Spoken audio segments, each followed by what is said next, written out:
Mayans 24 घंटे में गायब हुए हैं प्लैनेट अर्थ से, ठीक है, it's proven, it's not like मेरी कोई ओपिनियन है। 24 घंटे में पूरी सिविलाइजेशन ऐसे करके गायब हो गई। और उसकी कहाँ क्या मिला, उसका स्पेसशिप के मैप्स मिले उनके, सारा coincidence they came up with पूरा का पूरा स्पेस क्राफ्ट, और वो भी उसी डायरेक्शन में, एंड लिटरली हैंगर्स के साथ, यू नो, टाइम नॉट्स के साथ, जो कि इस वक्त की वो बनती है। बहरहाल I am not saying you know, stop the show, everything else stops. No, there are many other things that are bigger than this happen on this very planet. More than 580 pyramids, जो Giza pyramid से 10-10 गुना बड़े हैं, ठीक है।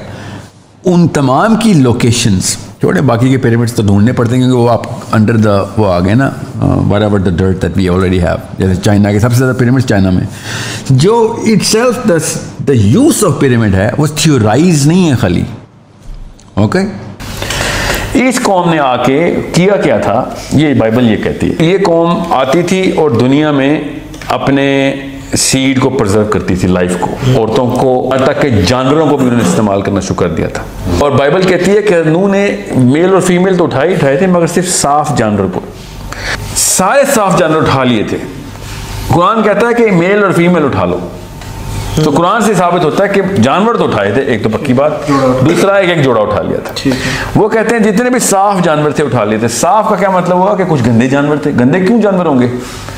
कि वो कोई और मखलूक थी जो कि अपना सीड, अपना स्पर्म उनके अंदर सेव करना चाह रही थी कि लाइफ प्रिजर्व रहे, इनकी स्टोरेज हो जाए हमारी। और क्योंकि नूह से लड़ाई चल रही थी, ठीक है, जिन्हों और जिसकी भी मखलूक थी, वो जो भी ये मखलूक थी, समझ लेते हैं कि किसी और मखलूक कहीं और से आ रही थी। इन्होंने दरख्तों तक के अंदर जहां जहां लाइफ प्रिजर्व हो सकती है अपना सीड सेव करने की कोशिश की थी, क्योंकि इनकी बहुत पिटाई हो रही थी नूह के थ्रू। नूह की फौज क्या कौन थी? ये टेक्निकली स्पीकिंग तो फरिश्ते जिस तरह बदर में उतरे, इसी तरह नूह के लिए फरिश्ते लड़ाई कर रहे थे। ये बाइबल कहती है। जो सुमेरियंस है वो ये कहते हैं कि एनकी की फौज ने मिलके लड़ाई की थी नीचे, एनकी के बच्चों ने, Anunnakis were fighting against this very creature जो कि आया हुआ था। Again doesn't matter who was that creature, what matters is कि वाकई इस दौर के अंदर कोई वाकया ऐसा हुआ है जो हर तरफ से इसकी इंडिकेशन आ रही है। और इस वजह से दरख्तों के अंदर भी, जानवरों के अंदर भी अपना सीड सेव कर रहे थे और इनकी पूजा भी हो रही थी। तो पूरे के पूरे इलाके को एक दफ़ा वॉश करना ज़रूरी था। बोलने के एक ख़ास जेनोसाइड है, उस जीन को मारना है जो कि उस एलियन की आ गई है इधर, और इस लेवल के ऊपर फिर सलाब आना ज़रूरी था क्योंकि वो हर जगह पहुंच गए थे। उसकी निशानी कैसे अल्लाह ताला ने प्रिजर्व कर दी। वो दुनिया के हर कोने में वो बुत दिखाया, हमें पिरामिड दिखाए कि ये हर जगह के ऊपर एंट्री एंड एग्जिट के पॉइंट्स हैं। यहाँ पे आपके समझने पिरामिड और क्या है, एंट्री एंड एग्जिट का पॉइंट ही है ना। अगर फिरौन को इस मुजस्मे में करना था तो फिर मलेशिया भी फिरौन के बच्चे वहाँ पे प्रिजर्व, चाइना में भी उधर प्रिजर्व हुए हैं।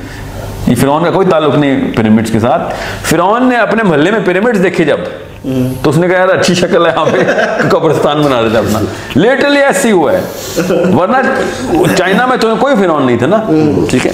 तो आर्कियोलॉजिकल डेटिंग जो है ना वो बहुत बहुत अच्छी साइंस है। इसको आप पढ़ें तो इसकी एस्टिमेशन ये तो नहीं बताती कि एग्जैक्ट कितने साल है, मगर ये बहुत अच्छी तरीके से बताती है कि कम अज कम इतने साल नहीं है। 10,000 साल तो बिल्कुल भी नहीं है, उससे पुराने हैं। ये नहीं वो बताती कि 20,000 साल हैं, 11 हैं कि 30 हैं, मगर वो ये बहुत वसूख के साथ, साइंटिफिक एविडेंस के साथ बताती है कि 3,000 साल भी नहीं है, 5,000 साल भी नहीं, 6 भी नहीं, 8 भी, 9 भी नहीं। 10 से पुराने, 10 जी 10 या उससे पुराने। टेस्ला इज सेइंग कि भाई ये ऐसे नहीं तुक्के लग गए इनके। ओरायन बेल्ट को फेस करता हुआ कौन सा इल्म है कि जो आप दुनिया में पिरामिड्स बनाएं और उसकी इस लेवल पे डेड ऑन एक्यूरेसी हो कि वो वाकई ट्रू नॉर्थ को रिप्रेजेंट करता हो, और ना सिर्फ true north on the planet बल्कि इनकी तमाम तर प्लेसमेंट एस्ट्रोनॉमिकली करेक्ट होनी ज़रूरी है। You know the equinox of the summer versus the equinox of the winter, सब कुछ 100%। आपको पता है लियोस कॉन्स्टलेशन स्फिंक्स के ऊपर पिन पॉइंट एक्यूरेसी के साथ बैठता है सिर्फ साल में एक दिन, जिस दिन उसको मुकम्मल नहीं कर सकते आप। इस सब अब तुमने फिरौन का मुंह लगा दिया। सारा का सारा एस्केटोलॉजी कॉर्पस तो हदीस में, और नबी तो आते ही एस्केटोलॉजी के लिए। आपको इतना ही नहीं पता कि the reality of the whole species जो है वो reverse engineered from the end है। स्पेस साइंसेस को आसमान की तरफ गौर करने को, अल्लाह की निशानियां ढूंढने को, उन क्लूज को डिसाइफर करने को गैर मुस्लिम और मुस्लिम बच्चे से लेके बड़ा तक नेचुरली करता आया, आदम अलैहिस्सलाम के पहले बेटे से आज तक। और जिन्होंने इस सब्जेक्ट मैटर को पकड़ा है वही दुनिया पे राज करते हैं। स्पेस प्रोग्राम नहीं है आपका तो आप मुसलमान नहीं है, सॉरी, इतनी सी बात है। हर नबी ने स्पेस प्रोग्राम दिया है, लाइक लिटरली आदम अलैहिस्सलाम से, नूह अलैहिस्सलाम से, सालेह अलैहिस्सलाम से, हूद अलैहिस्सलाम से, लूत अलैहिस्सलाम से, मूसा अलैहिस्सलाम से, इब्राहिम अलैहिस्सलाम, सब के सब स्पेस प्रोग्राम के थ्रू निशानियां डिसाइफर करते रहे। पिरामिड्स असल में स्पेस साइंस का प्रोजेक्ट है, ओके, ये प्रूवन है, इस बारे में कंस्पिरेसी नहीं हो सकती। हज़रत इदरीस का आप ये बेसिकली बता रहे थे का फिर कंक्लूजन क्या है? उन्होंने अपनी सारा नॉलेज हज़रत नूह को सेलेक्ट कर दिया आपने? हज़रत नूह को नहीं दिया, उन्होंने एक लाइब्रेरी बनाई, क्योंकि कलम से लिखने वाली, ये कुरान में है, तो हमने कलम से लिखना सिखाया। ये पहला इंसान जिसको अल्लाह फरिश्तों के थ्रू, कुरान कलम के थ्रू इल्म दे देते, लिखना सिखा रहे थे। इल्म तो आदम के पास भी था। इन्होंने फिर तरतीब पूरी की, इल्म की दायरा, कलम का मतलब है कहीं ना कहीं तो किताबें तरतीब हो रही थी या कागज़ के ऊपर इल्म आ रहा था या जिस पे भी लिख रहे थे वो।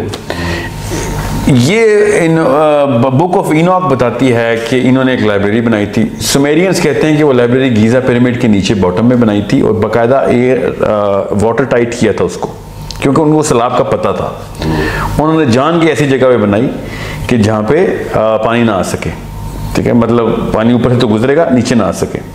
और नूह को बताया भी कि ये सारा इल्म वाहिद शख्स है तू जो कि प्रिजर्व कर सकेगा, इसको इस्तेमाल में लाएगा, इसकी हिफाजत करेगा, इसको मैं यहाँ पे रख के जा रहा हूँ, इसको मत ज़ाया ना होने देना। और अब हमें वो लाइब्रेरी मिल गई, किताबें उसमें नहीं है, मगर गीज़ा के नीचे पूरा का पूरा इलाका है जिसमें पूरी की पूरी शेल्फ्स बनी हुई है, पूरी जो पिरामिड के नीचे पूरा बेसमेंट है, जो पिरामिड चेंबर एक नहीं चेंबर तो दो हैं, क्वींस चेंबर और किंग्स चेंबर पिरामिड के अंदर है। क्वीन चेंबर ऊपर है सेंटर में, क्वींस चेंबर उसकी बेस में। जो उसके नीचे वाली स्टोरी है, उस जमीन के नीचे पूरा का पूरा लाइब्रेरी का यूनिट है। और आयरॉनिकली वही लाइब्रेरी का यूनिट पाकिस्तान के स्फिंक्स के नीचे भी है। सो इसका मतलब स्ट्रक्चर ही ऐसा होता था। These could be, you know, monumental discoveries कि इनकी जो आपस की सिमिलैरिटीज हैं वो इतनी ज़्यादा क्यों है कि नीचे ऐसा पूरा घर क्यों तमीर करना है आपने, बेसमेंट के कमरे क्यों बनाए आपने। बच्चे जो नेटफ्लिक्स पे देख रहे हैं ना, ये अंबिया के दौर हैं, अंबिया के दौर में ये सारी की सारी एडवांसमेंट्स हुई हुई हैं। वो कौन सी टेक्नोलॉजी कहाँ से लेते थे, वो उसको यत्लू अलैहिम आयात कहते हैं। पिरामिड्स जो है ना, पिरामिड्स वो फिजिक्स में नहीं, फिजिक्स के लॉज के थ्रू समझ नहीं आ रहे इनको। जहाँ पे they would argue कि अभी नहीं समझ आ रहे, मे बी 5 साल बाद में भी 10 साल बाद समझ आ जाएंगे। आ जाए, आप फिक्र नहीं करें, हमें उससे पहले समझ आने चाहिए ना। मैं ये कह रहा हूँ, फिजिक्स की डेफिनेशन चेंज करने के लिए मैं आपको कह रहा हूँ, फिजिक्स को फॉलो नहीं करना, फिजिक्स को इम्प्रूव करना है। What I'm saying is, पढ़ें आपको टेस्ला पिरामिड्स के अंदर मिलेगा, पढ़ें तो आपको पिरामिड स्पेस साइंसेस के अंदर मिलेगी, पढ़ाई करें तो आपको स्पेस साइंसेस हायरार्किकल डिस्पोजिशन के अंदर मिलेगी, और अगर आप और पढ़ेंगे तो हायरार्किकल डिस्पोजिशन आपको बेसिक लीडरशिप और साइकोलॉजी के अंदर मिल जाएगी।